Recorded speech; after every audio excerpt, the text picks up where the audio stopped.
This is a Flat Earth Theater production of Lovecraft's Unnamable Tales, a selection of stories by H.P. Lovecraft and adapted by A. Lehrmitt.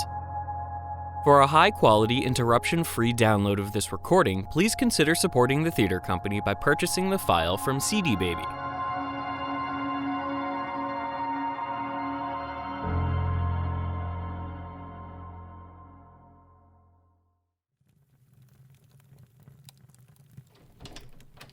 Ah, Joelle, good to see you could join me. Yes, my afternoon became free, I'm glad to say. You don't know how troublesome it can be escaping from the university when classes are in session. Well, make yourself at home. I'll be with you in just a minute. Don't rush, old friend. I just wanted to have one more look at my newest story before we go to the restaurant. Ah, is it nearly finished then? I'm having trouble with it, actually. Perhaps you could give me a hand. I don't have your knack, but I'm sure I could try. What's this one about? My narrator in this story travels far and wide to research some unmentionable horror that he's read about in books by his ancestors who went crazy and died just trying to articulate it. And he encounters the thing at the very end of his long quests overseas. And it's this unnamable, unworldly entity outside of definition, and he realizes... You don't look impressed. Carter, to be honest... It sounds like all of your other works before. Yes, but when you get to the ending... Oh, I'm sure it has a perfectly surprising and horrifying ending, like they all do. But really, all of your constant talk about unnamable and unmentionable things is a very naive device for an author. Can you really not write about something tangible? Well, perhaps it's just my personal flaw, then, that I have a fondness for stories that drive my protagonists to madness. But there are no words to express what they have experienced. If you wrote about it once or twice, then yes, I could forgive that. But it started to lose all meaning as a plot device. Oh, come now, it's not all that often. It's more than plenty. Sorry to say, but it's no wonder you still haven't made a name for yourself as a horror writer. Listen, I happen to find it quite stimulating to the mind, but perhaps it's not everyone's preference. Should I just throw this new story out entirely, then? I'm not saying that. I only think it's rather irrational. Hear me out. Rationally, people know all things only through our five senses or our intuitions. All objects and feelings have fixed dimensions, properties, causes and effects. So it isn't even possible to refer to any spectacle which cannot be clearly expressed through solid definitions of fact. That's merely your belief. It isn't, though. It comes from scientific journals, from the other professors at Miskatonic University, from visiting lecturers. Carter, old chap, anything that exists must be able to be expressed for the simple reason of our having experienced it. Do you understand? You simply must open your mind, Manton, to the delicate overtones of life. Just doesn't sound logical to me. Well, this doesn't help me at all. Let me see if I can explain what it is I've been trying to tell in my stories. No, perhaps I can't tell it. Let me show you. Put your coat back on. We're going out. But we have reservations for dinner. It isn't far. Come along. Slow down, Randolph. So where are we going? You'll see soon enough. Let me explain one of my stories on the way. I don't think I ever showed this one to you, but it demonstrates the unnamable motif very well and comes from a true account. This story actually came from an art dealer in town, whom I interviewed gathering source material. And this art dealer, he has proof as well? He has an eyewitness account from a client of his. Let me try to remember what he said when his client first laid eyes on a mysterious woman with very strange powers.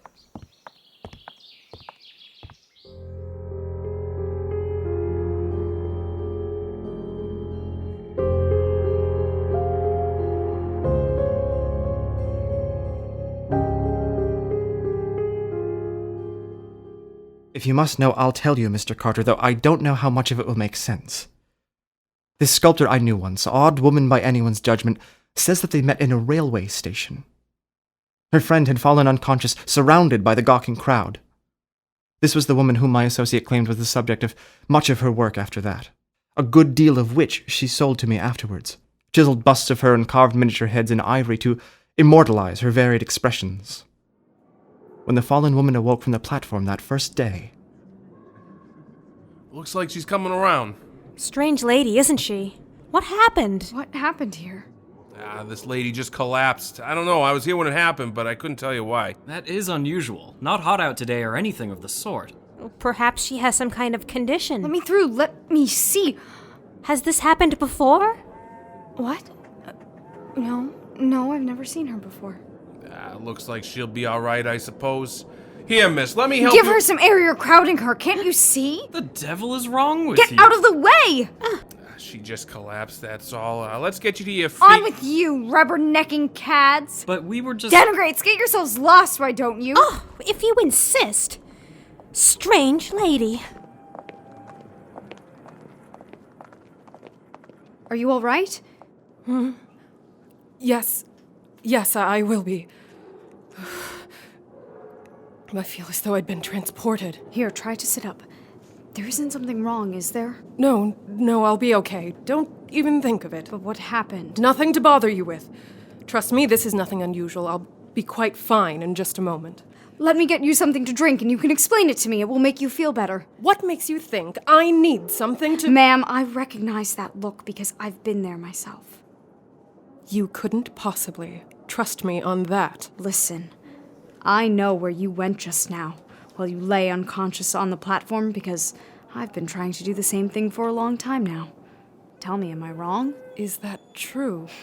I come close at the very least. It seems you must surely travel further and deeper inside than I can manage.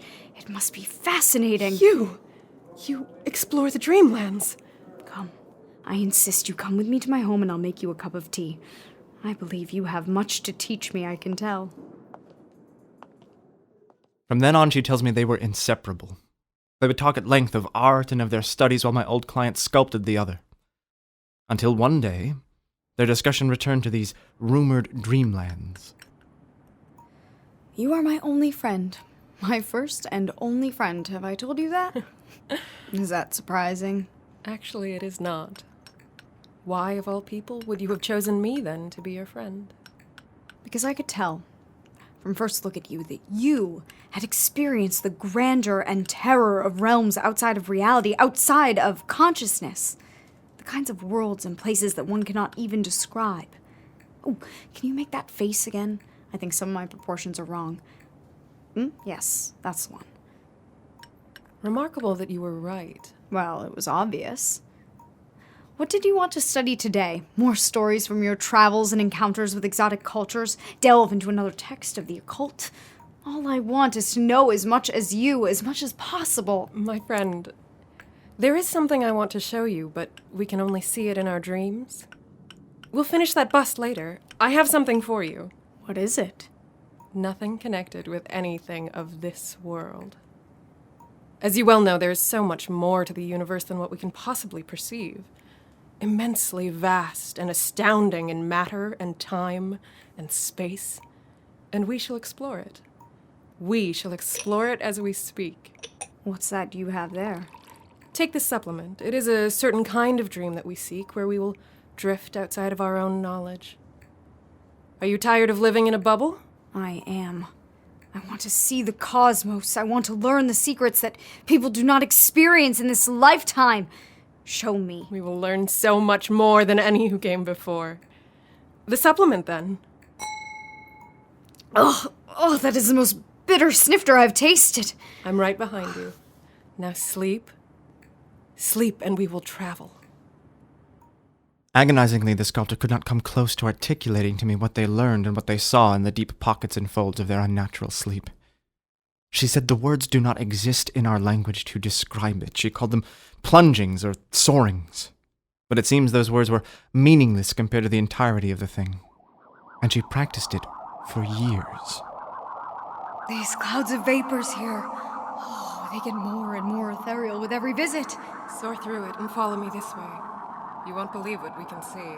I should be terrified, but I'm enthralled. What are you seeing? These sprawling abysses filled with fearsome entities. Or non-entities. Hush. We'll wake soon. Keep observant for now of all this boundless knowledge, of all we cannot know. Alas, I'm waking now. Oh, I still cannot believe it. Were we flying this time? If you can call it that. if you can call it anything at all. I'm still exhausted from sleeping, and yet I cannot wait to go back. I lost track of you again in that plunging, didn't I? You always fall behind. You're forever far ahead of me. But I can feel your presence. I don't know how that is, but somehow I picture your face, but there's no form, except something like a memory. Does that make sense? I know exactly what you mean. I cannot explain it. I believe it would be impossible. A thought strikes me. Do you know how long we've been doing this? How do you mean? Time gets away from us. It's the merest illusion. I know it exists, but I don't even feel it pass. I keep thinking we've been doing this forever. And yet we don't age. You've noticed it too. All that we do is unholy and entirely beyond the rules of space and time. Not even gods or demons can think of the discoveries we've made, or plan the quests that we piece together. You know, I have a secret conquest I've been battling whether to tell you. How can I tell you? I'm afraid it won't make much sense. Oh, I assure you, I can fathom much more than it's possible to articulate. I think I've proven that. You aren't to tell a soul this. On my life, of course. I want to use our studies to gain full control of the universe. I can do it, I believe. I can rule everything in the perceptible realm. Move celestial beings at my command, control fate, and so much more. I can be all-powerful. I can be the next Hypnos, god of sleep who rules the unseen world of our dreams and our nightmares. Do you hear? I could be a god. Heavens. But surely you realize that could be disastrous. What you could do to reality. Even you can't keep the side effects from changing the laws of matter, or possibly destroying mankind, or the universe, or existence. I've learned more than I need to. So much knowledge must be put to use. This is unheard of. No, not a word of it again. I shiver as I think of their unearthly designs. My sculptor friend from the onset insisted that she did not agree with them and did not aspire to them herself. She thought it would risk everything in the spheres, unmentionable though they were. To succeed would be catastrophe. As she learned, and I can only surmise, you see, one night whilst they dreamt into the unknown spaces beyond all thought and entity. What is all of this? It's so much chaos. I don't know. I've never been this far into the dreamlands. This is entirely new. My, doesn't it open up your perceptions? I think it's maddening. It's as though I can feel every piece of infinity pulling at me. Are you really interested in this world? It's positively marvelous. Oh, that we'd been here all along. Further. We must go further. Where there is nothing but mists over glows over shapes I cannot make out. How can you tell where we are heading? There. Look, my truest of friends. Look if your eyes can possibly sense the fullness of this encounter. We can finally behold it all. Wait, I'm blocked by something. I cannot get around. Curse this non-material thing. How did you get through it? It's denser than the other obstacles we found here in this world of dreams.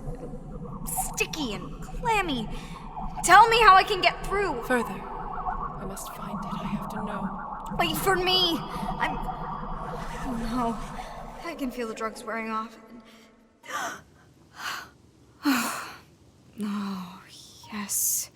You continue slumbering and dreaming, I cannot know what, and tell me of it all when you awaken. How tranquil and still you are. Perhaps I can get another carving started while you sleep. Wake up! Wake up! I'm here! It's all right! Oh, no! Shh! Shh! Oh my God! It's awful. Oh, you don't know how unimaginable. And it's not what I wanted. What was it? I must have you know, as you should know this. It shouldn't have been this way. Oh, it's dreadful. And I'm so sorry. My God, what was the matter? You wanted to see all there was. You were fascinated by it, and I wanted to see No, too. you can't. Calm down and tell me what you found.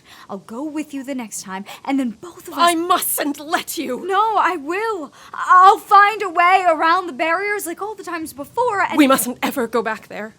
We are to never venture into those realms again. Do you understand? It's the worst horror I could have dreamt of. What did you see? I dare not even tell you, or it would be risking even more.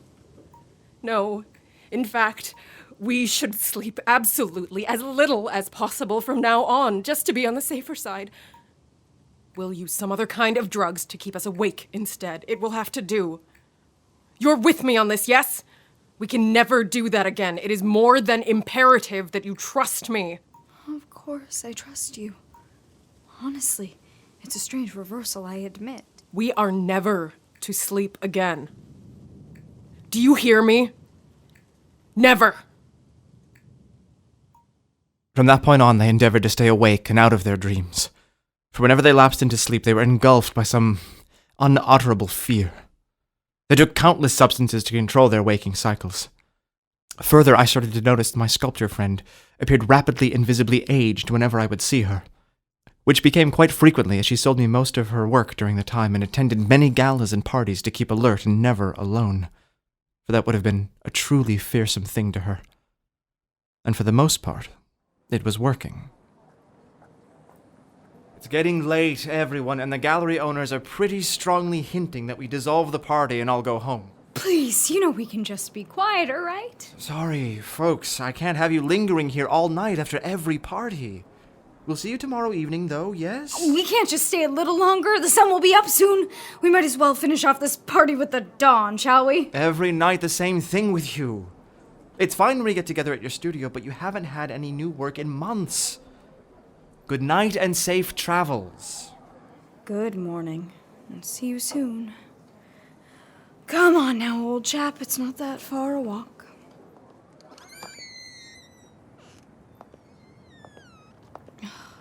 They ridicule us behind our backs, you know. Let them. We look older and older every time we see them. And I'm certain we do little but act suspiciously, but I'd prefer it to being alone even one night. You're looking into the sky again. Like there's something in it that's coming for you. Am I? I didn't notice. Always that same spot. That's the constellation Corona Borealis, am I right? The Northern Crown? This has been going on for years now. What is it with those stars that has you so transfixed? I don't know what you're talking about. Let's just hurry and get back to the studio. We're running very low on stimulants. My stash is entirely depleted already. Already? What money do you have? We'll pick up more on the way back. Nothing. I've gone flat broke. And at this point, I'm out of statues to sell to even scrape up a few more dollars. Well, make more, for God's sake. With what materials? We are at the end of our provisions now. I don't think I could so much as lift a chisel anymore to begin with. I'm so tired and weak at all hours. Look at me. I look like a 100-year-old. We're nearing the end, I'm certain. Quickly, we must think of something. Let's get inside, though. The sky is far too dark for my liking. And you won't give me the slightest hint as to why. I'm sorry, my friend, but I shan't. There's something there that I just could not explain to you. Keep on.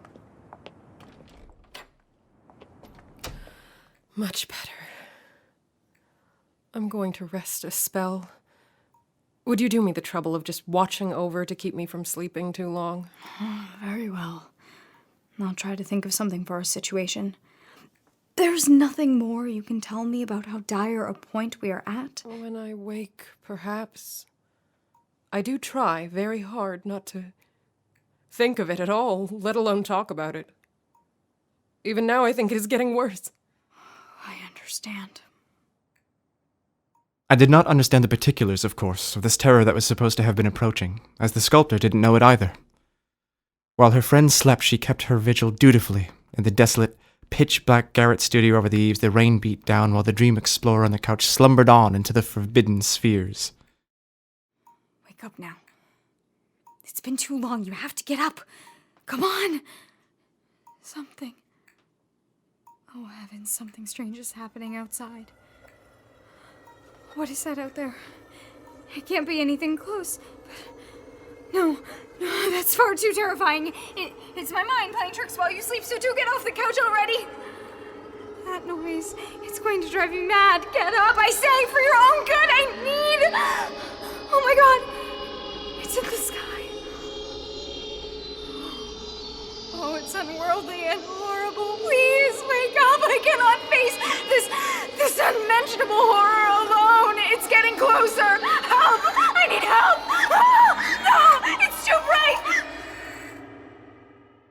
It was at this point that I arrived upon the scene, having heard the shouts and commotion from the street. Even today, I cannot know what entirely happened. What of my client's story I believe in, what was beyond sanity. Hello up there, is everything all right? I heard shouting and called the police. Hello? Yes, I'm coming. We need help in here. Oh, it's horrible. Did you see it? See what? The skies. The universe could be crumbling. The planets could be reconfiguring to our very doom as we speak. We have to wake her. She needs help or we're all done for. Calm down. Calm down. You sound like a crazy person. Who are you talking about? Who's here? She didn't tell me all of it. I couldn't possibly understand it and convey it properly, but no, that we need to act quickly. Slow yourself and tell me what's going on. Who needs help? My friend. You know her. You've met her on many occasions at countless parties. She's in the utmost danger right now. Your friend? My good woman, you've never had a friend in your life. All the years I've been working with you, I've never seen you with a single person. I know no friend you're referring to. Are you playing jokes? You saw her just recently. Did I? She accompanies me to parties and gallery events consistently. You've talked to her. I tell you, I really don't know whom you're talking about. You come to those parties alone. Is everyone going mad? Are your memories sapped away from your mind? There is absolutely no time for this. You say your friend is here? Right in there, sleeping, the pitiable creature. Why, there's no one there. What? You're mistaken. Let me by. I must see. She needs help. Not a soul. Are you referring to your final statue in that room? It's markedly beautiful, by the way. Your best work by far. I wish you'd brought it to me before. That's all that stands in that room. I don't understand. See, look. It's remarkable work, and would you look at that? It looks just like you. Does it? But I carved it based on... No, that's impossible. And it even bears a title down here in the marble base. It's called... Hypnos.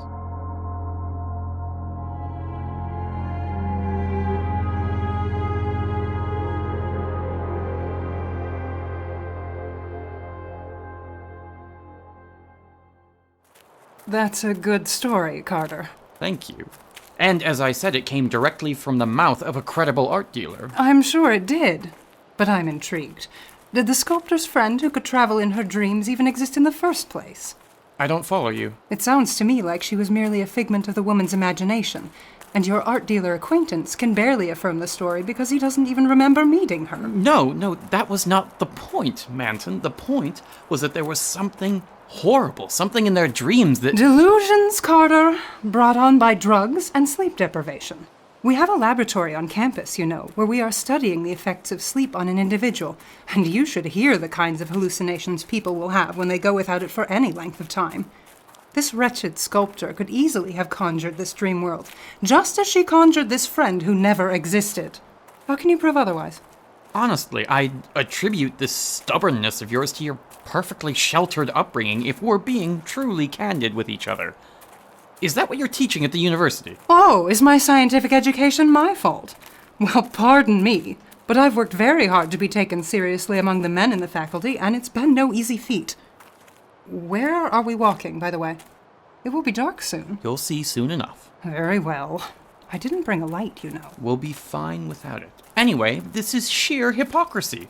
You yourself believe in these old wives' tales and superstitions that any other sophisticated person has long outgrown. But there has been so much documented proof of the sort of things in which I believe. Proof of people believing they have seen the forms of the dead far from where they are buried, and of impressions in old foggy windows of the people who have gazed through them all their lives. I could cite for you each notable publication in which I have heard these items. They are fact. Is it also fact if there are people who attest that unworldly, unexplainable things exist on Earth? But has that been proven and written out? Does it have to be?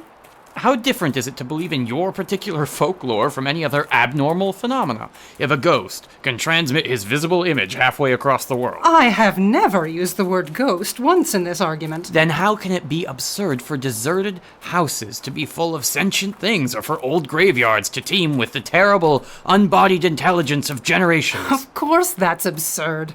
It breaks the laws of science, for one thing. But these spirits, or whatever you'd call them, you're saying that they can break some laws of matter but not others? Well, why is that?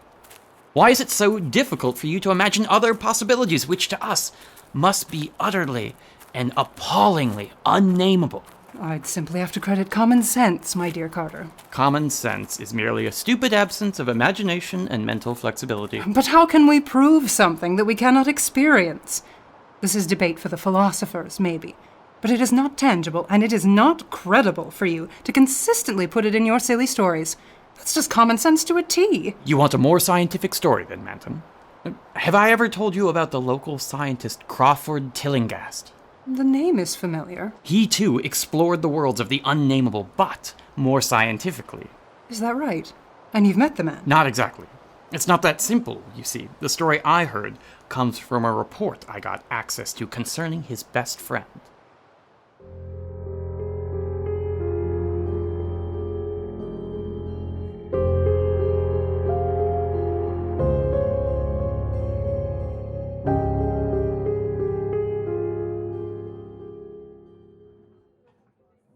I was his best friend, I hope you realize, but that didn't make it any easier to keep him rooted in reality.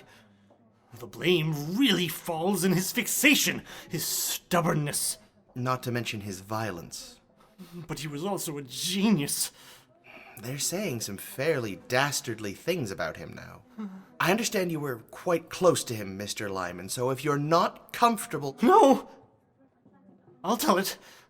I suppose I'll have to start at that quarrel we had over his research while he was building that damn machine. I see you're writing this down. Yes, I'm writing everything down. So, that machine found in Mr. Tillinghast's attic, you know what it does? Yes, I do. How do I explain?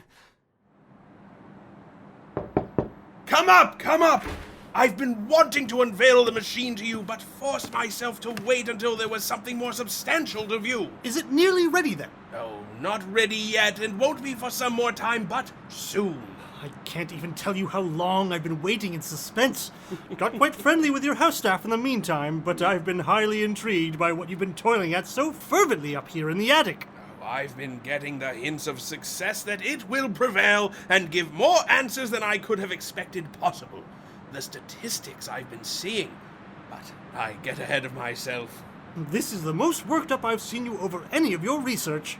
I will not be a laughingstock any longer, you'll see. I will finally create something successful. I've put my nose to the grindstone, and I will prove that I've known everything all along. Well, after all those projects that nearly broke your spirit, it is good to see you so adamant again. But yes, show me. I present to you the machine. Amazing, isn't it? Well, it's certainly something. Shall I be so bold as to ask you just what this contraption is? Does it relate to the theoretical physics and philosophy you've been writing on? Or is that also something I must be prepared to wait for? What can I say, Lyman, my good friend? What do you know about extrasensory abilities? Nothing. Isn't that what makes them extrasensory? They're not able to be sensed.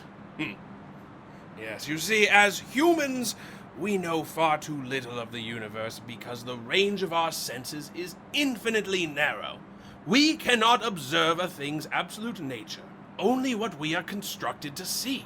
How are our 5 feeble senses supposed to let us comprehend the universe, which is so complex that we cannot even detect large portions of it? Like the sounds that dogs can hear and people cannot. Or the things a bat detects in the dark. Oh, this is no joke. There could be whole worlds of matter and energy and life close at hand but undetectable until the machine is ready. I've designed it to generate waves that will act on unrecognized sense organs that exist in us as atrophied, rudimentary vestiges. Those waves will open up to us many vistas unknown to man, beast, plant, and the rest. We shall overlap time, space, and dimensions and peer to the bottom of creation without having to leave this attic. Your machine can do all that. Give us the much sought-after sixth sense. It can and it will. A sixth, and a seventh, and a 10th, and a 20th. Who knows how many are out there? You know, there is a story I've heard tell of. A person, blind from birth, was given the gift of sight through some new scientific innovation, and was terrified of it, and went through life with closed eyes. This person was simply unprepared for these gifts, then. That's immaterial. What do you actually mean to get out of this? I have always believed that strange, inaccessible worlds exist at our very elbows, and now I've found a way to break down the barriers. Already I am on the right road to getting it to work in a few weeks' time. To witness, to sense the affectations that we were never meant to sense may have devastating side effects. Have you thought about the consequences? They are nothing I am not prepared for. You're talking about utter chaos that the human body and mind may not be able to handle. You could go mad without learning a single datum for your research. Nonsense. Just imagine the extent of what lies outside of your senses. How much we could learn from just a stream of something we'd never sensed before. What we could do with that. This is escalating too quickly, Tillinghast. The results could be catastrophic, not only to you, but to everything around you. I'm telling you, I know what I'm doing. I'm very scared for you, Tillinghast.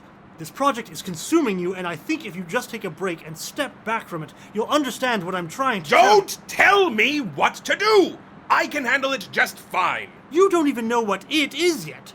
It could be anything. You don't understand! Get out, immediately! I'm only asking you to think very carefully about what you're planning to do with this ghastly machine and what kind of world of terror you are opening for yourself. You have never supported my work, and you are only hindering what will become my greatest discovery. This one will not fail. This will be my success, and it will trigger revelations that can change the world. I'm being reasonable, Tillinghast. Don't be rash, just listen to logic for a moment and you will see. I'm out, I said! I never want to speak with you again! You are that ignorant and hurtful! You'll learn one day. Oh, you'll learn. Fine. I can't talk to you when you're being this obstinate. I shall call on you in the next few days. Leave me be! You think, you scoundrel! I shan't be seeing you again! Not so long as we're both alive! It was 2.5 months, I believe, until I saw him again. I hadn't thought Tillinghast would be so altered in such a short span of time, but the change in him was horrible beyond conception. Can you explain what you mean by that? Does that have something to do with how Crawford Tillinghast... I'm getting to that!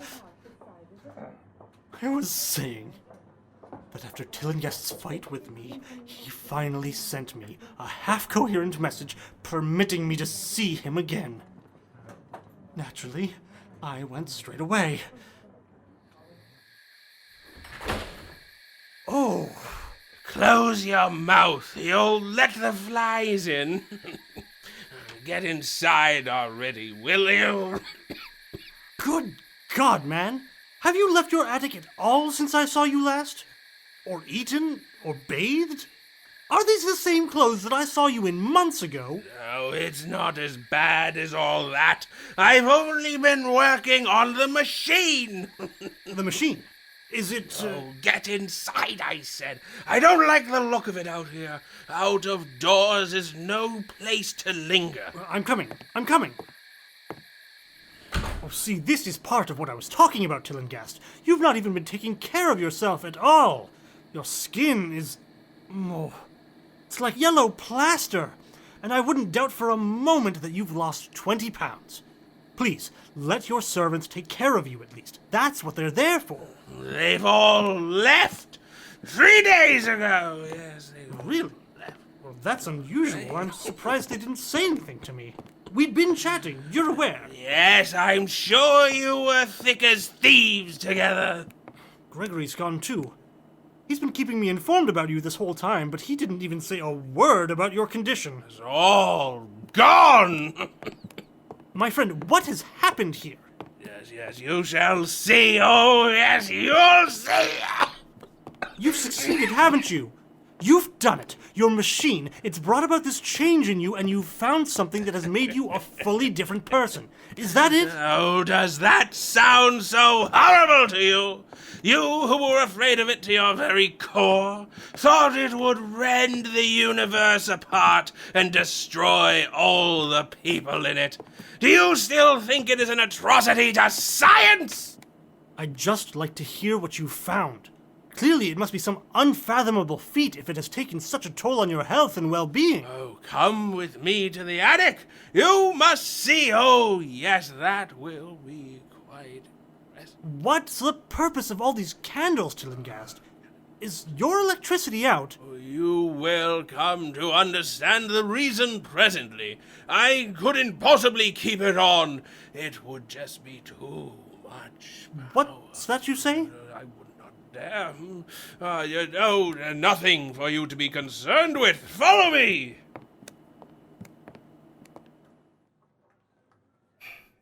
None of this is convincing me that your friend wasn't psychologically affected, Jameson. No offense intended, of course. Understood. And trust me, I had the same concern in the moment. Though he was eccentric and undoubtedly rash, he was still a very good friend of mine. We went back years, and in all that time I don't think I ever understood any of his experiments. But he was still good to me, mostly. You say he was acting strangely. How different was this from his usual behavior? No, noticeably. His physical condition was appalling. But he was also acting fidgety. He couldn't look me in the eye. Seemed aware of something that I wasn't sure was there at the time. Had all the windows covered like he couldn't bear to look outside. He was like a man possessed. That's a very interesting word for it. Do you think he was actually mentally unsound? I would never call him crazy. It's quite a fine line, but everything was with a purpose. But none came to any good in the end, according to all the news. That would imply that it was meant to be good from the beginning. Of course. Do continue with your story. Amazing! I must say, I applaud the work you've managed on the machine. But tell me, what makes it glow like that, if the electricity in the house is off? It runs is all you need to know. It's not any electrical force you could come to understand. Come, sit here now, next to the machine. You have to remain quite close, you follow me? And remain perfectly still. I cannot stress that enough. Yes, right here. And do not move while I adjust the switches. Witness the beyond! Look, Lyman, do you know what that is? That is ultraviolet, many shades outside of the visible spectrum. Surely you don't mean... Oh, you thought that ultraviolet was invisible, and so it is! But you can see that and many other invisible things now. All the 1,000 sleeping senses in you and me are awakened by the waves from the machine. Listen to me. I have seen the truth, and I'll show it to you. I cannot believe it. So your machine works! Tillinghast, you must tell me everything it does. What have you tested so far? Please. Tell me that you've made sure of its safety to the fullest extent that you can. Oh, more new senses! Are you experiencing them now? Did you ever think your human body could decode these sensations? Tillinghast, it's so vivid. It's still so hazy. It's utterly unreal, and yet... Oh, my dear friend, it strikes me still as profound and unnatural. Is something going wrong? What does that noise mean? Oh, nonsense! Are you afraid to bear witness to the transmissions that surround us? You are not looking well. I've been working in the beyond now for days, and I'm starting to understand it. Don't move now, just observe.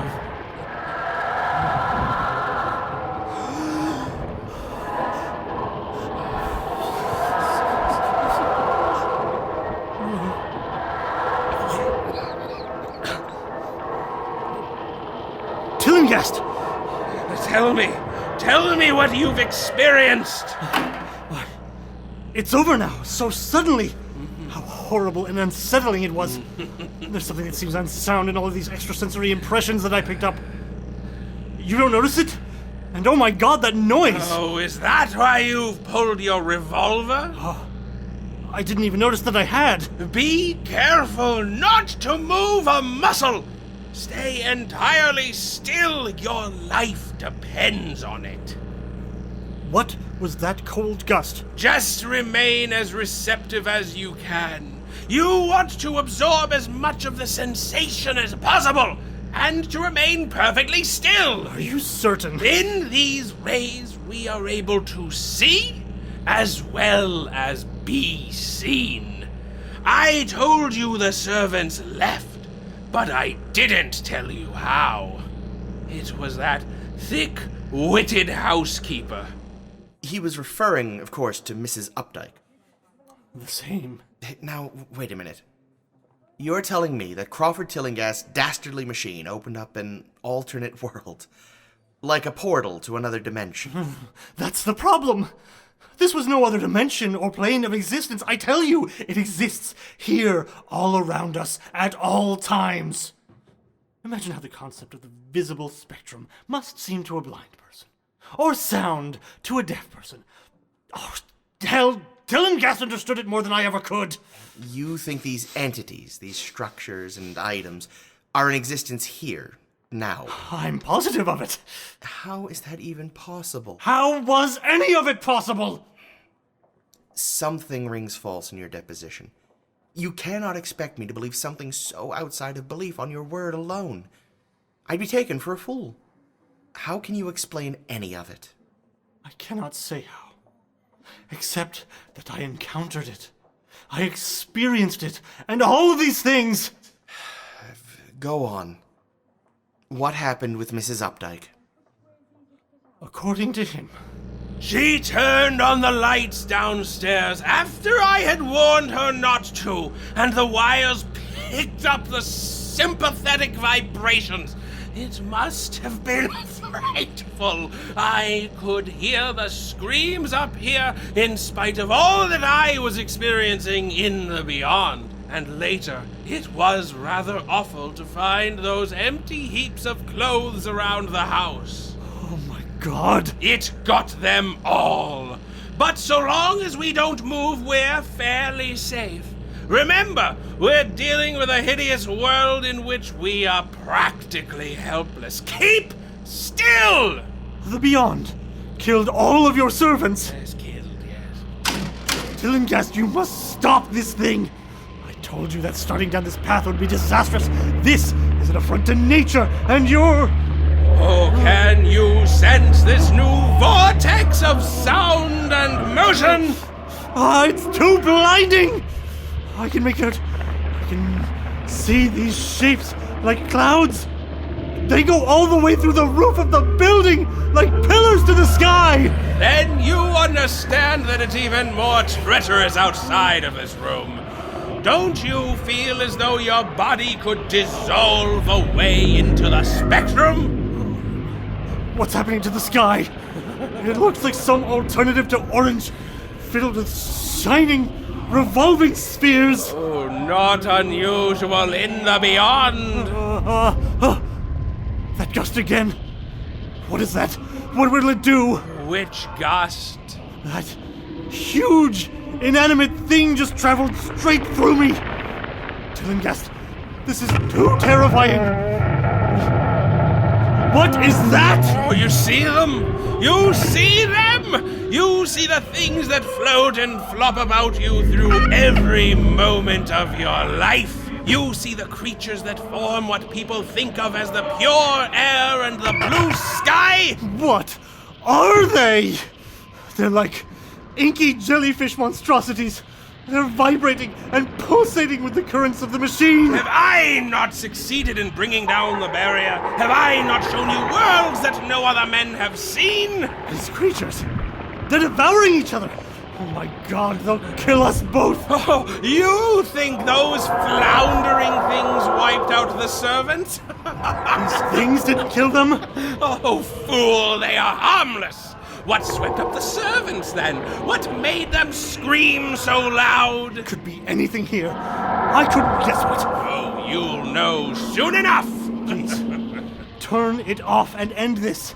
What could make you want to subject us to such dangers? You tried to stop me, Jameson Lyman. You discouraged me when I needed every drop of faith I could get. You were afraid of the cosmic truth, you damned coward. But now I've got you. That's what this is all about. That's insane. Is it? You're holding me hostage because you're still too stubborn to listen to reason. Tillinghast, you're putting our lives at stake in a virtual reality that lives and breathes. Put a stop to this now, you madman! Look at me and listen to what I say. I tell you I have struck depths that your little brain cannot picture. I have seen beyond the bounds of infinity and drawn down demons from the stars. I have harnessed the shadows that stride from world to world and sow death and madness. Space belongs to me, do you hear? You've gone demented in here. You've seen too much of a world you were never meant to fathom, and it has driven a brilliant mind to the brink of sanity. These beings, these horrible alien creatures will destroy us. Oh, they're monstrous. Don't you see? They are hunting us now. The things that devour and dissolve. But I know how to elude them. It is you they will get, as they got the servants. Get us out of here! I tell you! Turn off the machine, or I'll do it myself! I told you it was dangerous to move, or they'll be on you at the blink of an eye. My pets are not pretty, for they come out of places where aesthetic standards are very different. Disintegration is quite painless, I assure you, but I want you to see them! I almost saw them once, but I knew how to stop. You are curious? I always knew you were no scientist. Trembling, eh? With anxiety to see the things that I have discovered? No! Why don't you move, then? I shan't! Well, don't worry, my friend, for they are coming. Look, curse you, look! You don't need your eyes to see. It's just over your left shoulder. Oh, your revolver will do nothing. Those creatures won't even be affected by it. I'm not aiming at the creature. No, not the machine, no! What have you done? You've ruined everything!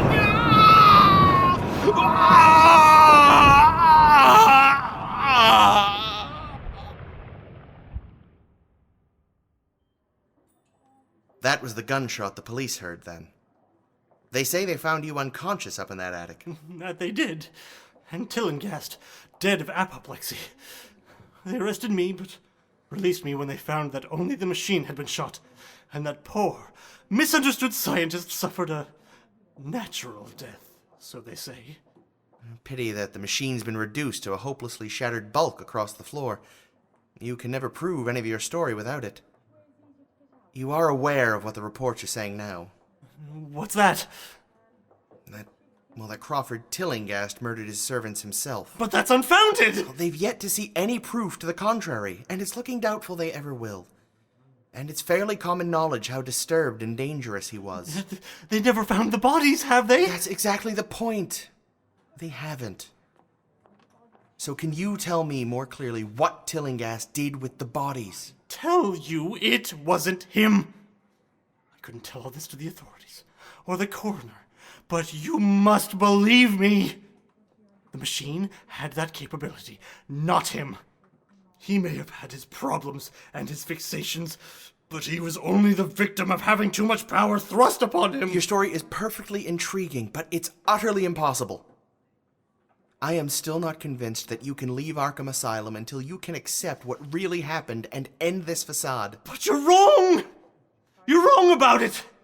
It was the machine! I'm sorry.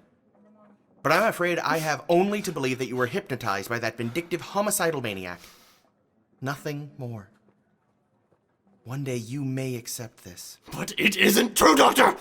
If I could believe that, I could ignore what I am forced to imagine when I think of the air and look at the sky. Never am I alone! And never am I at ease knowing what exists where we cannot see it. Good night, Mr. Lyman. And I will see you in the morning. No, you cannot keep me here! No, don't leave! Let me out of here! They're everywhere, don't you understand? Everywhere! You've been listening to Lovecraft's Unnamable Tales. A high-quality, interruption-free version of this recording is available for download from CD Baby. We now return to the program.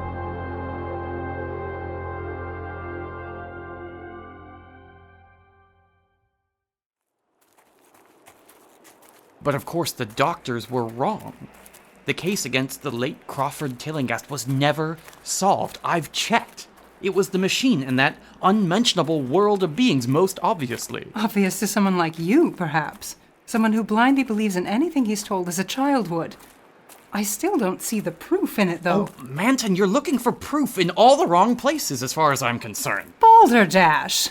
You do realize that you're telling me that you believe in all the mutterings and ravings of someone who is confined to a mental institution.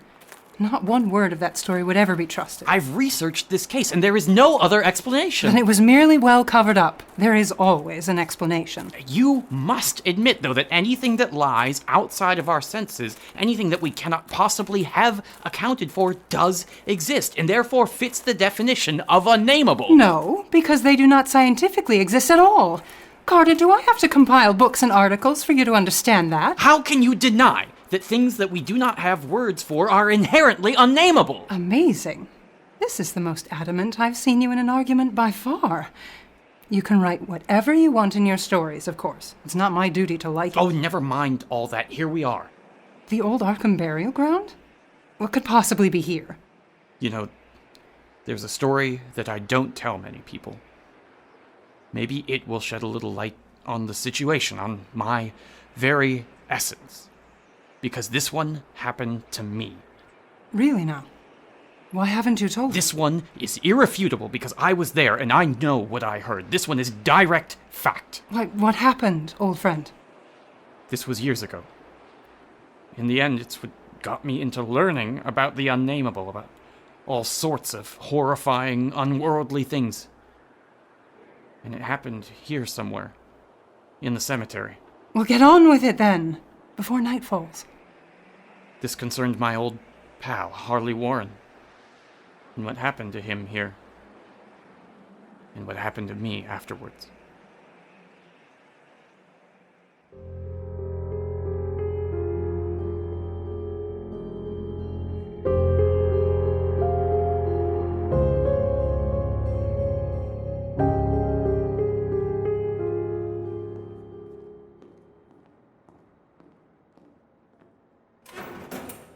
All right, Mr. Carter, let's try this again. Am I under arrest? I fail to see exactly what you're getting out of this, and I would like to go home if I'm not a suspect. You're a person of interest, in so many words. There's always more to tell. Some detail that could shed more light on what happened. I'm certain you wouldn't believe anything else I had to tell. There's nothing that could possibly... No, there's nothing more I could put into words. The investigation will only end when we get our answers. Once more for the record, just tell us in your own words what happened the night of November 4th. Everything you remember. I'm telling you, there isn't any more that I haven't said already. This Inquisition is fruitless. You can detain me here forever if you wish, confine or execute me in the name of Justus if you really have to. I've told you everything already. Yes, everything you've told us has been with perfect candor, and we appreciate it, Mr. Carter. But just for the sake of completeness, your friend Harley Warren, what do you think has become of him? I don't know. Really, I don't. Make a guess, then. If anything good has come of him and his research, then he has found peaceful oblivion. If such a blessed idea exists. If not, then the more is the pity. Tell me more about this research. You worked together with him, if that is correct. Yes, that is correct, though he knew more than I did, and we worked more independently than together most of the time. I wouldn't even be able to succinctly describe the kinds of things were researched, and the experiment he was working on, well, I never understood that at all. So it was science. The occult. Forbidden research not condoned by society? If you like. You were performing this experiment the night in question. We were, but I honestly have few details about what he was trying to prove. I was merely helping him. We do have an account of the two of you walking together toward the cemetery in Arkham that night. You can't deny that. No, this is true, and Warren did not return. We've established all of this. There's nothing in the burial ground or anywhere around it that could explain Harley Warren's disappearance, or verify a word of your story. It's too vague. We need details if you want us to believe it, or we could keep you here indefinitely. I've already told you over and over again. I only know what I saw. I wish it were a nightmare. I hope it was, but it's all I can tell you about why Warren did not return. There are too many gaps. The last thing you witnessed, we have no details on that. You do realize how important that information is, don't you? Now put it into words. Well, forgive me, but I can hardly articulate that nameless thing. I cannot describe it. That's all I can tell. Tell us first, then. What did that have to do with our research? I'll admit it, Warren, I cannot understand a word in this new tome.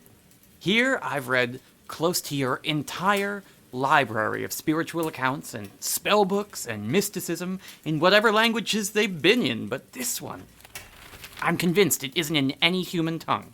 Could be so. Some would say that makes it all the more fascinating. You're telling me you can read it, then? And then some. You know I've always been quick to these kinds of things, even back in school. Yes, while I was learning real, tangible sciences in class, you were encamped in the library, teaching yourself sciences outside this world. I've been trying to teach you, Carter. You're usually such a ready learner, too. It takes a lot of passion, I know. Well, it doesn't come easy to unlearn all of the science I studied over the years to even comprehend a word of all these books in your study. Worlds of dreams and nightmares, beings and structures beyond our sensory perception. Every forbidden subject that words here can describe. But this book I cannot fathom. I've read all the documents that even you cannot, and I'm developing a theory I've finally gotten to the heart of. I'm on the verge of something, and I'll be needing your assistance with it tonight. May I see that book again? Trust me, it's all yours. I can't make out a word of it. Where is it from? India? Something like that. You're with me then, because I'm very close to something of paramount importance. What is it then, Warren? It won't be dangerous, will it? I knew that overly cautious bent of yours would appear. You needn't be so afraid all the time. I know what I'm doing. You do trust me, don't you? Of course I trust you.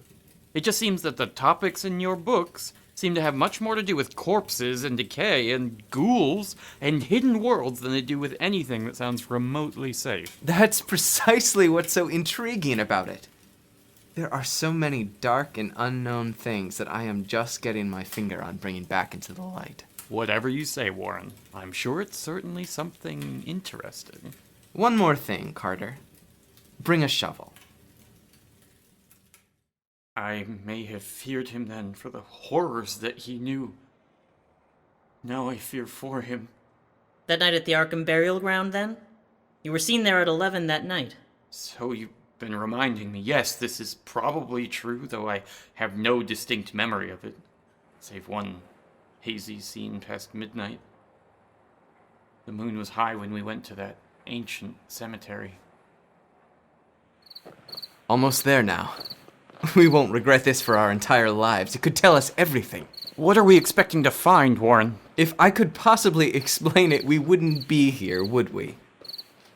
My word, what a place. Spooky. There's nothing out here that could hurt us, is there? Certainly not.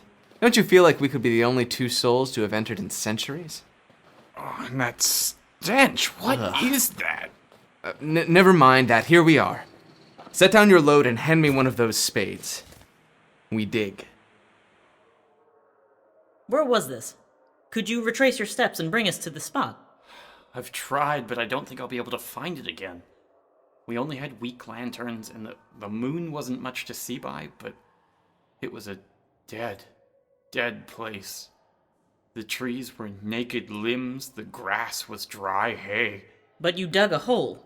Surely there must still be the evidence, the fact that you had been there and actively dug that hole. If it still exists, it's hidden. I checked, I searched like a madman afterwards when I got up the courage and returned on a day when the sun was up. Nothing was familiar, and there was certainly no trace of a hole remaining anywhere I looked. You didn't fill it back in, did you? And you're certain you dug it in the first place? I'm certain. We uncovered the entire surface from the mortuary, made some calculations, and pried up the slab of some stony ruin of a monument long past recognizable. It was so quiet that the stench was all the more powerful. It sounds absurd, but it seemed the stones themselves were rotting in that godforsaken place. I dare say nothing was alive in that swamp, or had been for eons. When we moved that slab,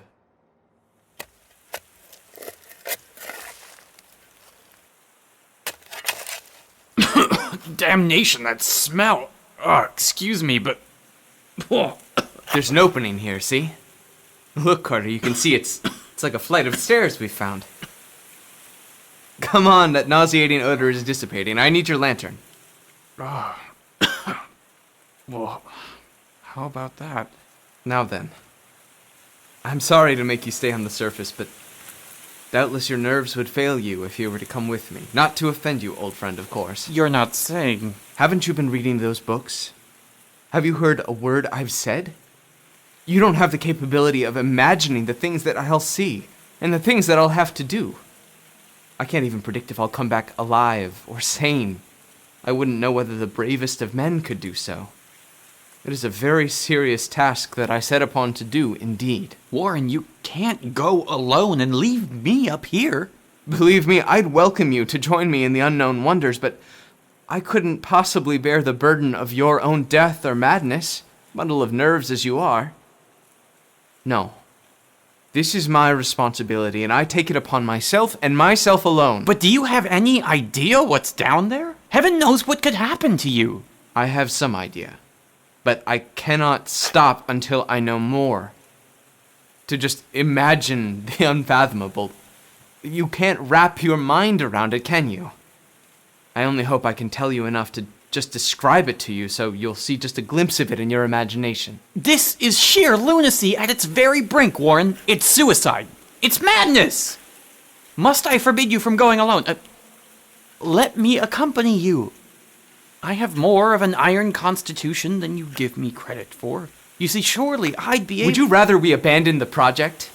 I have researched this. I know and understand what is at stake more than you have even been able to decipher. And now we should cover up this portal, turn back, and remain as naive as we were when you awoke this morning? That isn't what I'm saying. I know this work is important to you. It is the most important facet to you. Could we just reconsider how to go about this? I'm the one who holds the key to the thing, and I am the one who has come prepared for it. Warren, you haven't even told me what the thing is. Do you trust me, Carter? We read these books. I bring you here. I put a shovel in your hands, but tell me this. Do you trust me? I'm telling you, I trust you to the point that I would go with you. I certainly don't think you can, old chap. You must remain up here and take hold of the receiver of this telephone. I've got enough wire here to reach the center of the earth and back, and I promise I shall keep you informed of every move I make, everything I can see and hear, everything I can dictate to you that makes at least some rational sense. There's no changing your mind at all, is there? I'm afraid not. I'll be seeing you on the other side. Good luck, and Godspeed, my friend. Slowly the glow of his lantern vanished, and the wire continued after him, and the sound of his steps faded away into the black underworld. And I remained starkly alone. Was that the last you saw of your friend, then? There was more that I heard. Have I told you that yet? You've been very vague about details. Go on. Here's a corner, Carter, and more stairs. I'm continuing forward now. Can you see clearly enough by that lantern? Splendidly. Not much to see yet, but that odor has returned stronger than ever. Whoa! The steps nearly gave way. There's something like a ravine here. I think I can make it down. Don't go anywhere you won't be able to come back up. I'll worry about that later. Here we are. Much more open and cavernous now. No traces of life to speak of at all. Everything is stiller than the grave. Just be careful, for God's sake. I don't particularly want to come down there and find you to bring you out. As well you shouldn't. It's quite the treacherous descent. You're not putting me at ease at all, are you? Wait. I see something below. Like a glow or a shimmer, but not quite. If I can make it down there... Warren, did you say something? Can you hear me? If you could see what I'm seeing. What? Carter, it's terrible, monstrous, unbelievable. Warren, what is it? What is it? I can't tell you, Carter. It's too utterly beyond thought. I dare not tell you. No man could know of it and live. Great God, I never dreamed of this. Try and tell me. Things... No. I can't even call them such. It's utterly incomprehensible. You would have to see it to believe it. I've never meant that more literally. I do not know how to even start describing what I found. You have to get this into words. Make me understand it. You promised. Oh, it's wonderful and terrible at the same time. Is it safe, Warren? Tell me what's happening. Do you know how long you've been down there? My God, man, say something. Are you there? Minutes of stillness seemed to last hours while I begged into the telephone for an answer. Just tell me what happened, damn it! Do you know how important this is? Suddenly, he came through on the receiver. Carter, for the love of God, put back the slab and get out of this while you can. Quick. Leave everything else and make for the outside. It's your only chance. Do as I say, and don't ask me to explain. Go, damn you! For God's sake, put back the slab and get the hell out of here, Carter! Warren, brace up! I'm coming down! Don't! You can't understand. It's too late, and all my own fault. Put back the slab and run. There's nothing else you or anyone can do now. Why? Egad, what's happening down there? I'll come to you. Just tell me what's gone wrong. Quick. Before it's too late. No, I'll come down. I will. Carter, hurry. It's no use. You must go. Better one than two. The slab. Warren.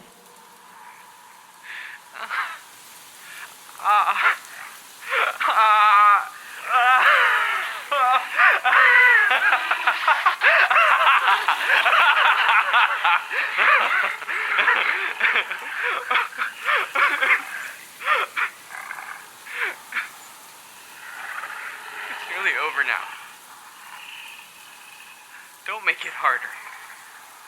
Cover up those damn steps and run for your life. You're losing time. So long, Carter. Won't see you again. Curse these hellish things. Legions. My God. Get out! Get out! Get out! Why did we do those things? That I cannot explain anymore, all that studying together like we thought it would change the world. All that research, and for what purpose? To what end? I can't even think about wanting to learn about things that human beings can't explain anymore. What, pray tell, was he even after? He wanted to discover what lies out there, it seems to me. Doesn't seem so insane as all that. He wanted to find the truth. Yes. And after that, Mr. Carter, someone found you in a stupor at the edge of the swamp the next morning. You woke up in St. Mary's Hospital? No. There was one more thing. Warren! Warren, answer me! Are you there? What's gone on? Tell me what happened! Can you hear me?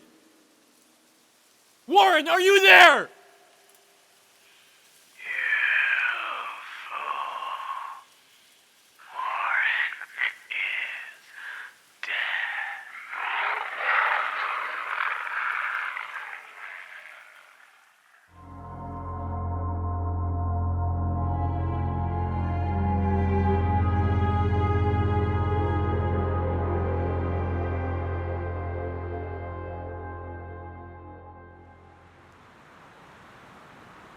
That's it? What do you mean, that's it? I was there. That happened. It haunted me for many years, and I was interrogated by the police until I feared for my own safety. That's it. Oh, I'm not trivializing your story, Carter. I know it must have been very hard for you to live through. It's just that it's preposterous. I'll have you know that that incident was what started me writing, and I barely put down a pen ever since. So you haven't. But I maintain, yet again, that there's absolutely no proof. You never saw what your poor friend saw, so how can you establish any of what happened? It was in his voice. The very fact that someone like Harley Warren, who could understand the most complex theories, couldn't articulate what was happening, surely meant that it was something unnameable. Or he was lying. Now that's enough, Manton. You want proof? Well, here we are. This is what I've been wanting to show you. Follow me here. Make it quick, would you? The sun is down and we won't be able to see soon. This is the spot. Here. Have a seat by this old 17th century tomb and look at this fascinating tree. See how it nearly engulfs the slab so that you cannot read it anymore? For an organic structure to be blocking out death from view, its roots, just think. Fed and nourished by decomposition, taking in such a spectral and unmentionable life source out of the bones in the earth. It's darkly beautiful. Poetic, Carter. It's no wonder you're a story writer. Is this tree what you wanted to show me? Not entirely. This is where I got my inspiration for my story, The Attic Window. The one about the boy who encounters something that shouldn't exist and goes crazy. That story? But The Attic Window is such a prime example of how your theory fails to hold water. I mean, they had to remove the journal in which it was published from stands because people complained that it was too unreal. That was mostly in the South, that's to be expected. And it never took off here in New England either, did it? Readers simply shrugged their shoulders and turned to the next author's story. It was simply biologically impossible, this thing you wrote about. Did you honestly expect anyone to swallow that? It was all simply flagrant vulgarity. Manton, since you are so in need of proof for you to believe in anything, there is evidence of this tale. In Cotton Mather's Magnalia Christi Americana, there is record of the alleged birth of an indescribable demon beast. The thing with the blemished eye, surely you've read it. Some of it. Don't blame me. That book is written so chaotically that it's certainly not a reputable source. Still, this thing. There is not a hint of what came after its birth. Perhaps Mather did not know, or perhaps he knew and dared not to tell. But others told of a locked attic in the house of a childless, broken, embittered old man who had put up a blank slab by an avoided grave. Go on. Well, the legends that spread through the region were already enough to curdle the thinnest blood. I, however, took that conjecture one step further in my story, and wrote how the being actually grew up, and that someone saw it, in the windows of the attic of that house.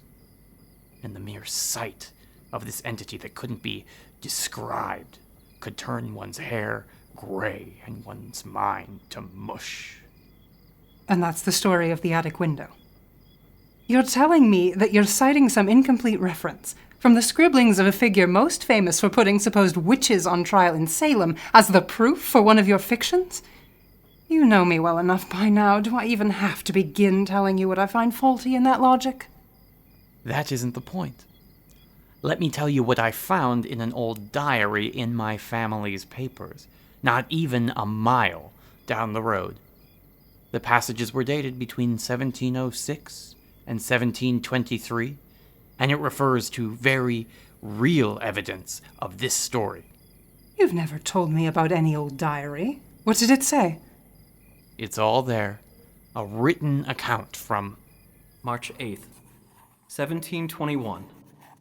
Being of sound mind, I transcribe my unholy witness of the thing with the blemished eye that many people claim to have seen at windows in the night or in deserted meadows near the woods. As for me, I knew not what to think of such a creature. Heaven keep me safe, except that it provoked an accursed fear in me that I could not be one to explain. One night on a dark road, I happened to encounter the demon thing. Before I knew it, I had fallen on the ground. I cannot entirely state what happened. It was all so fast and heinous. But I rose to find wounds from horns and claws that the thing left in the flesh of my chest and back. They remained, bless me, very real physical proof of my infamous confrontation with the monster. There is no explanation for how a being that for all intents and purposes should not exist in reality could leave quite apparent marks. Yet, there they were. In the dirt were the prints of split hooves and vaguely anthropoid paws.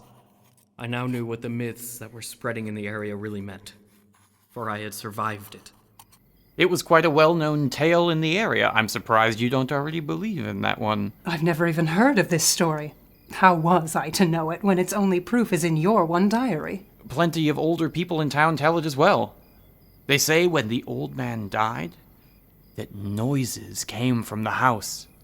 The people whispered and shivered and hoped that the lock on that attic door was strong. But horrors continued for years afterwards. Perhaps you've heard of some of them. Assumably, the thing must have eventually died, but the memory lingered hideously. All the more hideous because it was so secret. That boy in your story, then? The one who went mad, the protagonist. He was based off of a real person. He was indeed a real person. So the attic window came out of fact. That's what you're trying to say. Or was that an element you fictionalized with all your fantasy and unnatural ideas? According to what I've read. Come on! We dared you, Jimmy! Climb up to the windows and look! Why should it be me? You have the best vision of us. Yeah, and you're the strongest. Oh, heavens, this is no Christian house, fellas. Don't you feel something heinous here? Nonsense. For our part, you must tell us what you see inside. Or are you afraid? I'll climb up, God hear me. I'm not afraid of the rumors. Right here! If you climb up here, there should be enough foot underneath the windows. Give me a lift. How far is it now? You've nearly reached it. Just crawl to that dormer window there. Very well, I've gotten here. Are you satisfied? Look inside, pray you. It will be safe. There shan't be a thing there to hurt you. What? Just peer in that window there. Unless you're a coward. Bless me, I'll look. Nothing. Just an old attic of an abandoned house next to a graveyard. There's nothing there, I say. Honest? Nothing in the slightest. There's no reason why the townspeople should be so terrified of this place. There's probably been no one in here since... What was that? What was what? I heard something. Probably nothing. It's just an old house. There's something not quite right. I should be heading down now. Wait, what else is in the window? Nothing.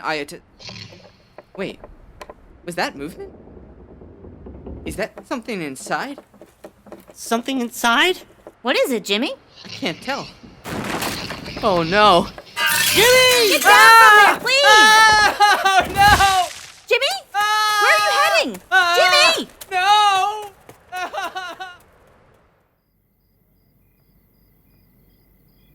The boy had to be committed to the asylum. He looked as if he'd aged 50 years in an evening. His hair had turned white, his eyes had grown sunken, and worst of all, he'd lost all reason, all sanity looking in the windows of that house. You should be particularly interested in that story since it's predominantly the same logic as the images that you claim windows can retain from whatever your scientific research states, isn't it? Very well. Let's say for the sake of argument that some unnatural monster really existed and took residence in that attic and terrorized and killed the people of the town. Fine, I'll gift you that. And a generous gift, I might add. But certainly there is some reason for the being to exist. There is no need to jump to the conclusion that the thing is unnameable until it has actually been determined. Well, there were other accounts that I collected personally from the townspeople. They spoke of monstrous apparitions more frightful than anything organic could be. Apparitions of gigantic bestial forms, sometimes visible and sometimes only tangible. Things that floated about on moonless nights. Presence that haunted the old house. The crypt behind it in the grave, where a sapling sprouted beside an illegible slab. Regardless of your need for proof, these visions were widely feared across the area, yet so nebulous to speak of and so beyond nature they could only fit the description of unnameable. Now, is that not so? But is that house with the attic window still standing and deserted? Yes. I have seen it, in fact. And did you find anything there? In the attic or anywhere else? There were some bones up under the eaves that looked like they could have come from some hideous monstrosity. They may have been what the boy saw, and if he were weak-willed enough, he wouldn't have needed anything more to so unhinge him. It would have been blasphemous to leave such bones in the world, so I went back with a sack and took them to the tomb behind the house. There was an opening where I could dump them in. You buried them? Don't think I was a fool. You ought to have seen that skull. It had 4-inch horns, but a face and jaw like yours and mine. And what about the window panes? Could you see images in the glass? They were all gone. One window had lost its entire frame, and in all the others there was not a trace of glass in the little diamond apertures. Maybe the boy broke them if he got that far. The legend doesn't say. I'd like to see that house, Carter. Where is it? Glass or no glass, I must explore it a little. And the tomb where you put those bones, and the other grave without an inscription. The whole thing must be a bit terrible. You did see it, until it got dark. It's right behind us. What? You mean right there? And this is the grave? What was that sound? The house! What? I can't see! The attic window just flew open! Oh my god! What have you done, Carter? Carter? You said you buried the creature, right? I did, but perhaps... What is that? No!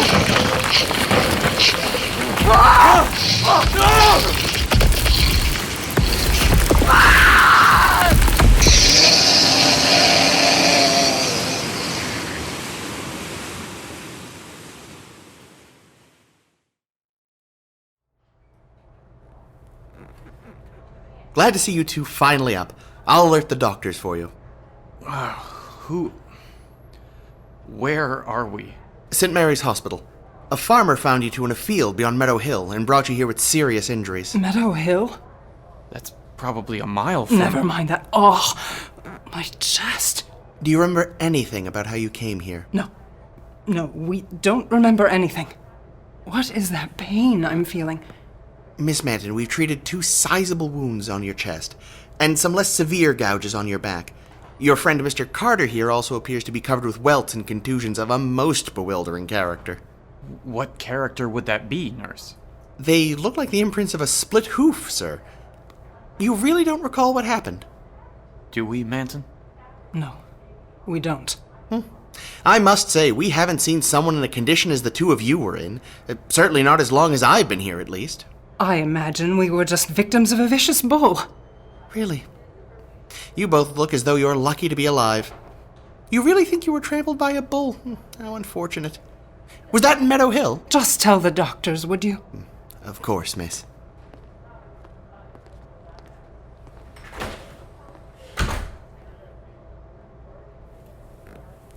Good God, Manton, but what was it? Those scars, was it like the stories say? No, it wasn't that way at all. It was everywhere. gelatin, a slime, yet it had shapes, 1,000 shapes of horror beyond all memory. There were eyes, and a blemish. It was the pit, the maelstrom, the ultimate abomination. Carter, it was the Unnamable.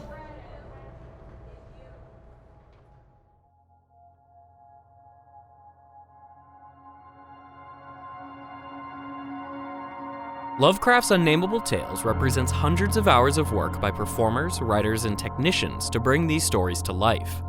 Help support the work of those who made this project possible with a tax-deductible donation at flatearththeater.com/contribute. Flat Earth Theater is a federally recognized 501c3 nonprofit corporation. Lovecraft's Unnamable Tales was based on 4 horror stories by H.P. Lovecraft and adapted for radio by A. Lehrmitt for Flat Earth Theater.